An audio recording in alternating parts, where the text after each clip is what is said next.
নেতৃবৃন্দ, দেশগত আন্দোলনের নেতা আমার অত্যন্ত স্নেহপূর্ণ রফিকুল ইসলাম, আমাদের উপস্থিত অন্যান্য নেতৃবৃন্দ, প্রিয় ভাই, আসসালামু আলাইকুম। আজকে বৈষম্যের শিকার মাদ্রাসা সহ অনেক ক্ষেত্রে আমরা দেখতে পাই। তাই শিক্ষা ব্যবস্থাকে একই কেন্দ্রে আনার দাবিতে বা রেজিস্ট্রেশন পাওয়ার দাবিতে আজকের এই অনুষ্ঠানের আয়োজন করা হয়েছে। আমি মনে করি বাংলাদেশের শিক্ষা ব্যবস্থাকে এক কেন্দ্রে নিয়ে আসা উচিত। একদিকে আমরা দেখি একই সময়ের ক্লাসে ছাত্র 3,000, 4,000, 5,000 টাকা বেতন দিয়ে তার লেখাপড়া করছে। আবার গ্রামের প্রাইমারি স্কুলগুলি বা রাজধানী প্রাইমারি স্কুলগুলি সেগুলো পয়সা লাগে না, কিন্তু লেখাপড়ার মান খুবই নিম্ন, যে কারণে সারা বাংলাদেশে আজকে শিক্ষা ক্ষেত্রে ব্যাপক বৈষম্য দেখা দিয়েছে। শিক্ষকদের মাঝেও এই ধরনের নানা ধরনের অসন্তোষ সৃষ্টি হয়েছে। একই সময় দেশে একই ডিগ্রি নিয়ে কেউ শিক্ষকতা করেও তারা সরকারের কাছ থেকে বেতন পাচ্ছে, কেউ সরকারিকরণ না হওয়ার কারণে বা জাতীয়করণ না হওয়ার কারণে তারা একদিকে বেতনও পাচ্ছেন না। আবার অনেক ক্ষেত্রে আমি দেখেছি ইন্টারভিউ না, তারা আরো বৈষম্যের শিকার। তাই আমি মনে করি দেখে শুনে ভেবে চিনতে সঠিক পরীক্ষা নিরীক্ষার মধ্যে দিয়ে বাংলাদেশের শিক্ষা ব্যবস্থাকে একটা আধুনিক শিক্ষা ব্যবস্থায় পরিণত করার দরকার বলে আমি মনে করি। আমি আগে অতখানি বুঝতাম না। আমি এখন দুটো কলেজের সভাপতি হওয়ার কারণে এবং একটা স্কুলের সভাপতি হওয়ার কারণে হাই স্কুলের আমি যে দেখছি যে শিক্ষা ব্যবস্থা যে কি দুরবস্থা, শিক্ষা ব্যবস্থাকে দলীয়করণ করতে গিয়ে, ক্ষমতা দেখাতে গিয়ে এমন এমন শিক্ষা প্রতিষ্ঠান গড়ে দেওয়া হয়েছে। বিভিন্ন মফস্বল শহরে যে কলেজগুলি আছে সেই কলেজে অনার্স ক্লাস শুরু করা হয়েছে, অনার্স করেছেন। আমি দেখেছি সেখানে একটা অনার্স ক্লাসে একজন ছাত্র আছে, 2জন ছাত্র আছে। সেখানে তারা ঠিকভাবে ক্লাসে করে না, বেতনও দেয় না। কলেজের শিক্ষক হয় তারা বেতন পায় 1,500, 2,000 মাসে। তার সরকার সেখান থেকে বেতন দেয় না, কলেজ শিক্ষকতা থেকে বেতন দেয় না, কারণ তারা আমার ক্লাস নেই। এমন কলেজ আমি দেখেছি 6জন শিক্ষক, 2জন ছাত্র, তারপরে সেই ছাত্র পাস করতে পারে না, ভালো ফলাফল করতে পারে না। 6জন শিক্ষক, ওই শিক্ষকরা ক্লাসে যান না, যা প্রয়োজন তারা 2জন ছাত্র তারাও ঠিক কোনো ক্লাসে আসেন না। অথচ সরকারি কোষাগার থেকে লক্ষ লক্ষ না কোটি কোটি টাকা চলে যাচ্ছে প্রতি মাসে। কোথাও দেখেছে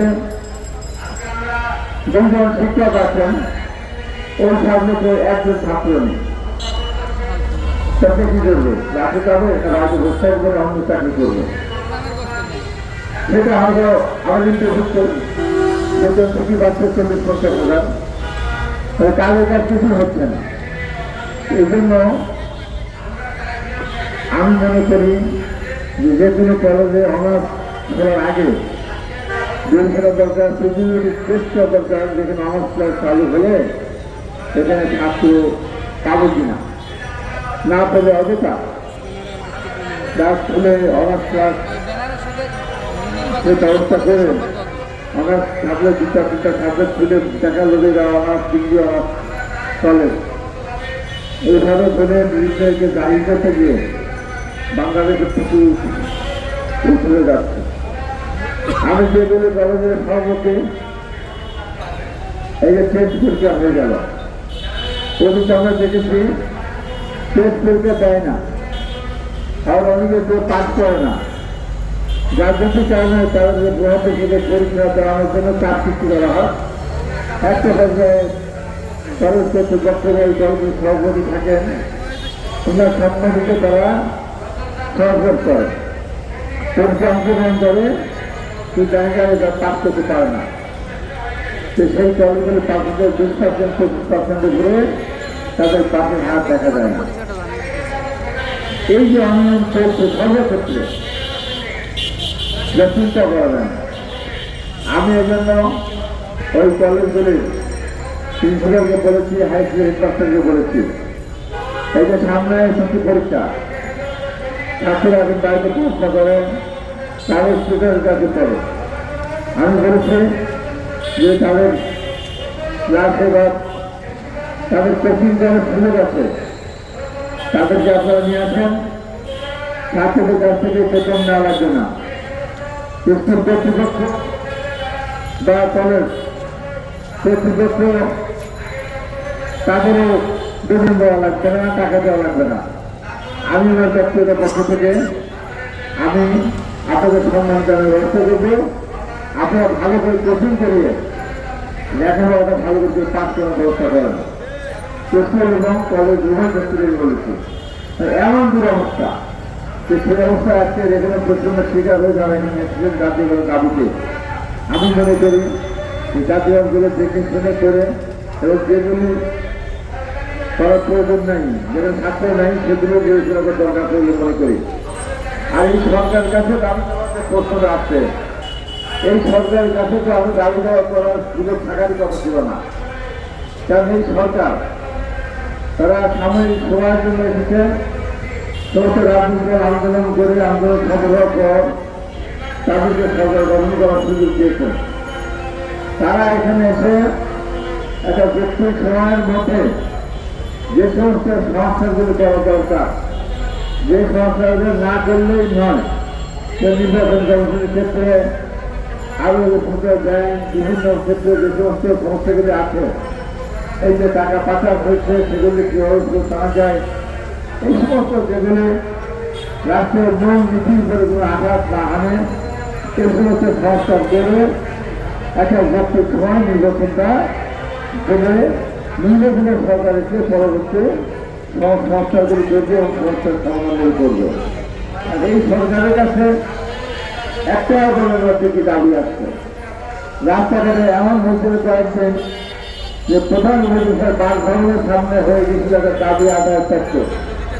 প্রতিদিন সকাল থেকে সন্ধ্যা পর্যন্ত বিভিন্ন শ্রেণীর মানুষ এসে সেখানে দাবি দেওয়া নিয়ে অবস্থান গ্রহণ করতে হবে। ওদেরকে আসতে হলে গাড়ি ঘুরে মধ্যে আসতে হতো। এই জন্য বারবার বলছে সরকারকে এত কিছু ক্ষেত্রে জড়ানোর দরকার নেই, সমস্ত কিছু আসলে সর্বসমান মূল্য শেষ করতে পারবেন না।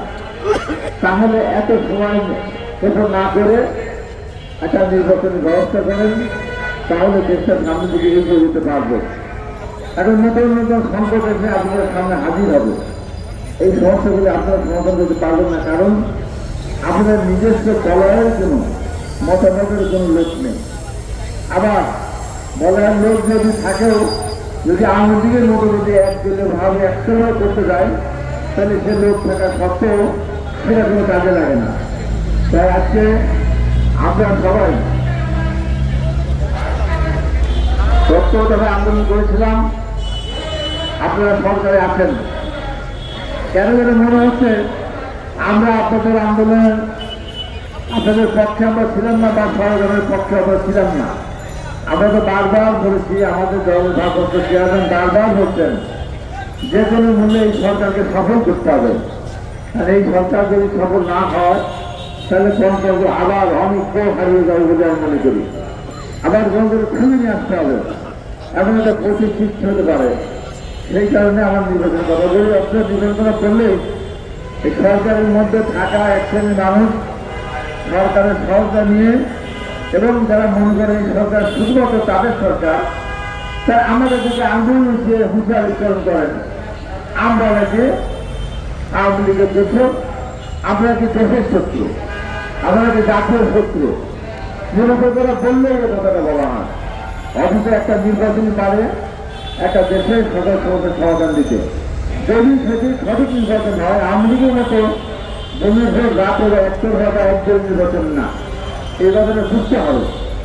আমরা তো নির্বাচন চাইবো, এটা তো স্বাভাবিক। তাকে আবার নির্বাচনের পক্ষে দল দীর্ঘ 17.5 বছর বা দীর্ঘ 15.5 বছর আমরা ভোটের অধিকারের জন্য আমরা রাষ্ট্রে আন্দোলন করছি। যদি ভোটের মাধ্যমে সরকার পরিবর্তন হয়, তাহলে যারাই ক্ষমতা আসুক না কেন, তারা সেজন্য জনগণের পক্ষে কাজ করতে বাধ্য, কারণ আবার তাদের জনগণের কাছে আসতে হবে সমর্থনের জন্য। সেই জন্য ভোটের মাধ্যমে, যদি সঠিক ভোটের মাধ্যমে জাতীয় তত্ত্বাবধায়ক সরকারের নির্বাচন হয়, তাহলে যেই ক্ষমতা থাকবে কেন, তারা পরবর্তী সময় ক্ষমতা আসার জন্য তারা কিন্তু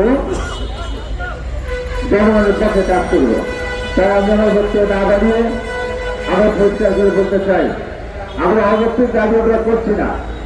আমাদের বারবার বলেছি আমরা ব্যক্তি সময় হল নির্বাচন, ব্যক্তি সময় কতদিন কত বছর পর সেটা আপনারা বলবেন। আমাদের কাছে পরিষ্কার বক্তব্য, এই বছরের মধ্যেই একটা জাতীয় সংসদ নির্বাচন দিতে হবে।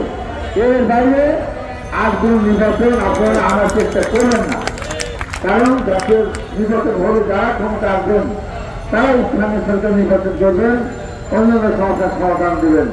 তাই আজকে বিপুল পার্টিগত দায়িত্ব, আজকে খবর যারা উপস্থিত হয়েছেন তাদেরকে আমার ব্যক্তিগতভাবে আমি ধন্যবাদ জানিয়ে